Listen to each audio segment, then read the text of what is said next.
Hello বন্ধুরা, আসসালামু আলাইকুম। তো আমরা কুমিল্লা বোর্ডের পদার্থবিজ্ঞান দ্বিতীয় পত্রের সমাধানটা নিয়ে এসেছি। তো আমরা দেখি সমাধানটা। প্রথমে যে আমাদের ক নাম্বারটা হচ্ছে সিলিকনের নি ভোল্টেজের মান কত, এটা হচ্ছে খ। তারপরে 2 নাম্বার যেটা আছে নিচে কোন রশ্মিটির আয়নায়ন ক্ষমতা বেশি, আমরা সবাই জানি আলফার বেশি, আলফা সবচেয়ে বেশি, তারপরে হলো বিটা। আর আয়নায়ন ক্ষমতা নাই হচ্ছে গামা রশ্মির। তো 2-এর উত্তর হবে ক, আলফা রশ্মি। তারপরে এখানে বলছে 3-এর হবে খ নাম্বারটা। তারপরে 4 নাম্বার যেটা আছে কোনো বস্তুর কার্যাপেক্ষক এত ভোল্ট হলে সূচন কম্পাঙ্ক কত, তো এটা হচ্ছে খ নাম্বারটা। তারপরে দেখবো আমরা 5 পদার্থ তাপগতিবিদ্যায় গৃহীত বৈদ্যুতিক তাপ শূন্য হয় কখন, হ্যাঁ অবশ্যই রুদ্রতাপে। তারপরে 6 নাম্বারটা, 6-এর হবে ঘ নাম্বারটা। তোমাদের যদি কোনো এমসিকিউ মানে বোঝার ইচ্ছা থাকে যেটা ব্যাখ্যাটা লাগে তো আমাকে বলো, আমি আর কি ব্যাখ্যাটা দিয়ে দিব। তো 7 নাম্বারটা যেটা আছে যে ইথার মাধ্যমে অস্তিত্ব নাই, এটি প্রমাণিত হয় কি? অবশ্যই এটা সবাই জানো তোমরা, মাইকেলসন মোরালের পরীক্ষায় যে ইথার মাধ্যমে কোনো কি নাই, অস্তিত্ব নেই, প্রমাণটা দেওয়া আছে। তারপরে যেটা আছে 8, একটা সার্কিট দেওয়া আছে, এটা তুল্যরোধটা বের করতে বলছে এ আর বি এর মাঝে। তো এটার উত্তর হবে 8-এর ঘ নাম্বারটা। তারপরে যেটা আছে সেটা হচ্ছে 9, তো 9-এর উত্তর হবে ক।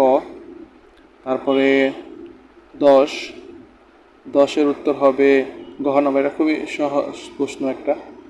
তারপরে 11, 11-এর উত্তর হবে ক। পরে দেখবো আমরা 12 নাম্বারটা, 12 যেটা আছে সেটা হবে গ নাম্বারটা।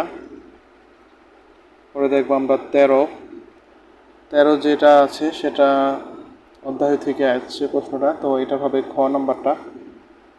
তারপরে যেটা আছে 14, তো 14-এর সঠিক উত্তর দেওয়া নাই, তো এখানে ব্যাখ্যাটা দেওয়া আছে, তোমরা চাইলে ব্যাখ্যাটা এখান থেকে দেখে নিতে পারো।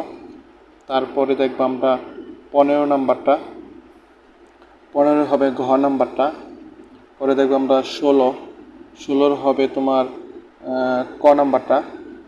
পরে দেখবো আমরা 17, 17 হবে গ। তারপরে 18, 18 ক নাম্বার হবে। তারপরে 19, প্রবাহ ঘনত্বের একক নিচে কোনটি, 19-এর খ হবে। তারপরে যেটা 20, 20-এর গ্যাসের অভ্যন্তরীণ শক্তি নির্ভর করে কোন রাশিটির উপরে, এটা অন্য বোর্ডেও আসছে, আমি দেখলাম, আমি অন্যান্য যে বোর্ডগুলো পড়লাম সেগুলো বোর্ডে আসছে প্রশ্নটা, এটা ক নাম্বারটা হবে। তারপর নিয়নের ক্ষেত্রে তোমার ইসের গামার মানটা কত হবে, এটা হবে ঘ নাম্বারটা। তারপরে কাচের, এগুলো তো সহজই, একদম সহজ, তো 22-এর ঘ নাম্বারটা। তারপরে 23, 23-এর হবে খ। পরে দেখবো আমরা 24, 24-এর হবে ক নাম্বারটা। আর সর্বশেষ যেটা আছে যে তড়িৎ বিভবের ঋণাত্মক গ্রেডিয়েন্টকে কী বলে, তড়িৎ প্রাবল্য বলে। তোমাদের এইভাবে প্রশ্নটা আসছে। আর ওদের আরেকটা বোর্ডে দেখলাম যে গ্রেডিয়েন্টের মানটা বের করতে বলছে, বুঝছো? তো যাই হোক, সবাই ভালো থেকো, আসসালামু আলাইকুম।